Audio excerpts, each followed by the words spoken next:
Hi guys, it's Michelle from Full Motion Bodyworks, and today is our 5th and final day of my Workplace Wellness series, which is all about stretching and mobility work that you can do while you're at work. So it's all about the legs today, and we're going to jump right in. You can start sitting on your chair, kind of on the edge of your chair here. Your feet are flat on the floor. You're going to take one leg, bring it up and over the other, so you've got a nice little figure 4 here. And we're going to start with a little external rotation. So you're going to take your hand and you're just going to push your knee gently down towards the floor. You don't have to push it very far. We're just kind of opening up through the hips. Take a couple of deep breaths here.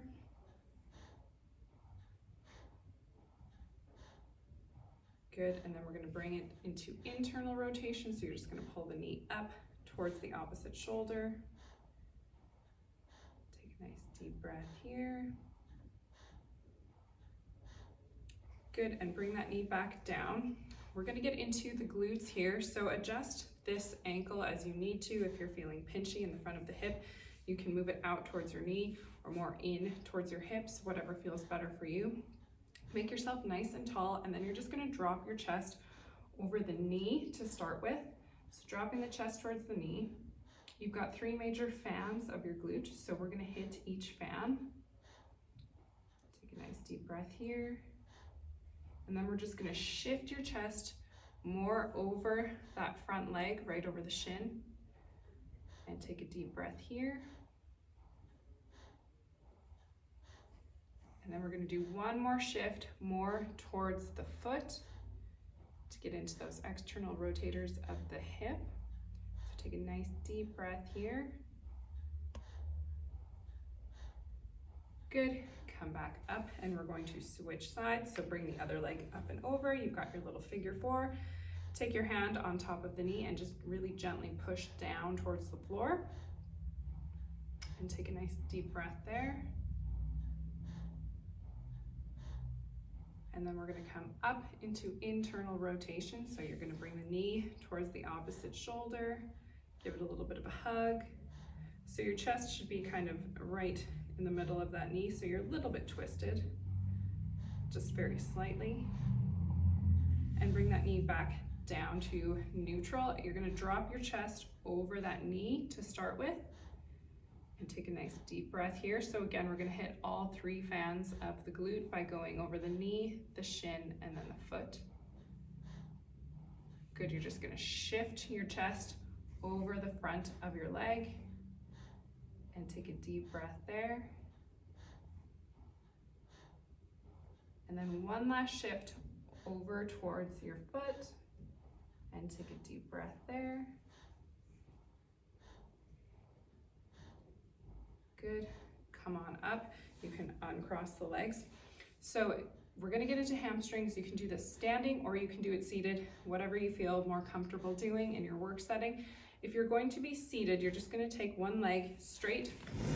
I'll go sideways here so you guys can see.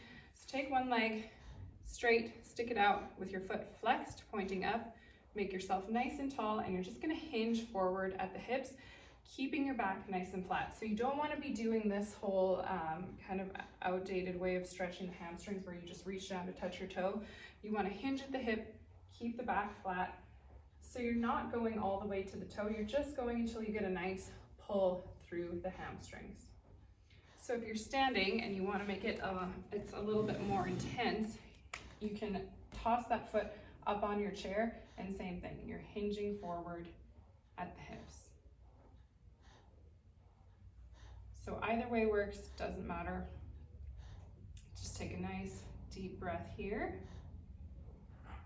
And I'm just going to flip sides so that you guys can get a frontal view instead of a back view as we get into the adductors. So now you're just going to pivot this front leg. So your toes still pointing up to the ceiling. You just pivot that front leg so the front leg is facing forward. And again, you're going to hinge at the hips. So you're going to come back like you're going to sit. And you should get a nice pull here in your long adductors. So if you are sitting and you're stretching your hamstring here with just a hinge, you're just going to bring that leg out to the side here and still shift forward So you'll get a pull here. It's usually not as good of a pull. If you can do it standing, it's better, and you don't have to actually do it with your foot elevated, though I would recommend it. You can do it with your legs straight, and you kind of can bend into this knee to get that same pull. So this will work also, but if you can, pop that leg up, hinge it back. Take a nice deep breath there. And then we're just gonna switch sides. So again, you can do it seated or pop this leg up here, toes pointed up to the ceiling, and hinge forward at the hips. So again, the goal is not to touch the foot or bend over all the way so that your chest is to your leg. You're just, however far you can go, that's perfectly fine, just to get a nice pull through here, as long as your chest is open and your back is flat. So take a nice deep breath. Let your hamstrings open up. Again, you can do it seated by just hinging forward. It's a little less intense, so if your hamstrings are really tight, that might be a better option for you. We'll do one more deep breath here, shifting forward. And then again, you're just gonna pivot this leg to open up. Toes are pointed up at the ceiling, and then you're going to sit back here. And again, if the chair is too much, just bring your foot down to the ground, and you're just gonna bend into this knee. This toe is kind of pointed out away from you. You can see where my toe is there. But if it's available to you and you can go up on the chair, I would recommend doing that. And just sitting your hips back. Taking some nice deep breaths. We'll do one more deep breath here, and then we're going to get into the hip flexors. So again, I'm going to give you a couple options for your hip flexors. You can pick one or you can do them both. The hip flexors are the muscle that is contracted most heavily when you sit, so it's okay to do a little bit extra there. Good, go ahead and pop them off. So one of two ways to do your hip flexors. You can use your chair. If you've got a rolly chair, put the back of the chair against your desk so it doesn't roll away from you while you do this.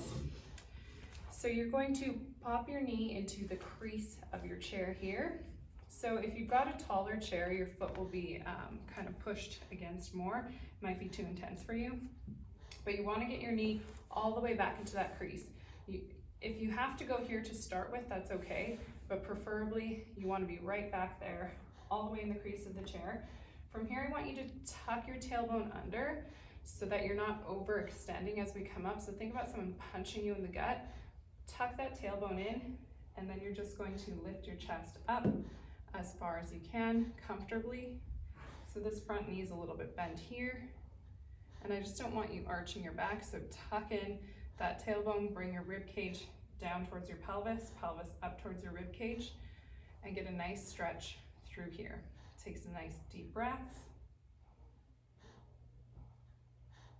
So if you find this is too intense, and even if your knee is out, it might still be a little bit too intense, option number two, and just simply another way to stretch your hamstrings, is to take your leg, put it up on your chair here, and this back toe, you're gonna hop out, you're gonna come up on your tippy toes here, so my heel is off of the floor, and then adjust this foot a little bit here, and you're gonna drop your back heel down towards the floor, and you should still get a stretch. So on the bottom leg, the foot that's down, this leg, you should get a nice stretch in your hip flexor. And from here, you can add the arm in. This way is a little bit easier to add the arm in. Bring your arm up and over your head so your hip is pushing out a little bit. Take a nice deep breath there. Good, and then we're just gonna switch legs. So we're gonna start by using the chair first. So other leg goes knee in the crease. So again, tuck your tailbone under, come up nice and tall. This front knee can be bent a little bit here, but you don't want to overextend, so make sure you're tucking that tailbone under, pull the hips and the rib cage in towards each other. Take a nice deep breath. So this is a great one to do at your desk throughout the day. If you have to take a phone call, throw your leg back up into this stretch, because again, your hip flexors are most heavily contracted when you sit, and they are a big, thick muscle. So in order to change that muscle tension, my child's just squawking in the background. In order to change that muscle tension, you have to spend some time here. So 30 seconds is not really enough. If you have time, I would do 2 minutes at a time, if you can stand it that long, or work your way up to 2 minutes of stretching at a time. So we're gonna come out of that. And then we're going to do the standing version. So the opposite leg comes up here, up on the back toe, drop it down, and you should feel a nice pull here, and your arm goes up and over your head. Take a nice deep breath. Good. As much as you can stretch your hip flexors throughout the day, that's what you want to be doing. Good. And last, we're going to end on the calves. So I'm going to flip my chair here. You can use your chair, your desk, anything you want to hold on to. Here, we're just going to end with a simple calf stretch. So plant one foot, bring the other leg back, front knee is bent, back leg is straight, and you're just going to shift forward. Make sure your heel is down on the floor or trying to go that direction. And then you're just going to shift your hip one way and then the other way. Back to the center, and you're just going to switch sides. So back leg is straight, front leg is bent, pushing that heel into the floor. And then you're going to shift one way with your hip. I don't know if you guys can hear my little guy, he is really squawking. And then the other way. Good, back to the center. And that is day 5 of Workplace Wellness, all about stretching and mobility work that you can do at your desk at work. I hope you guys enjoyed this video, and you'll subscribe to my YouTube channel to check out all of my other stretch, strength, and mobility videos. Thanks.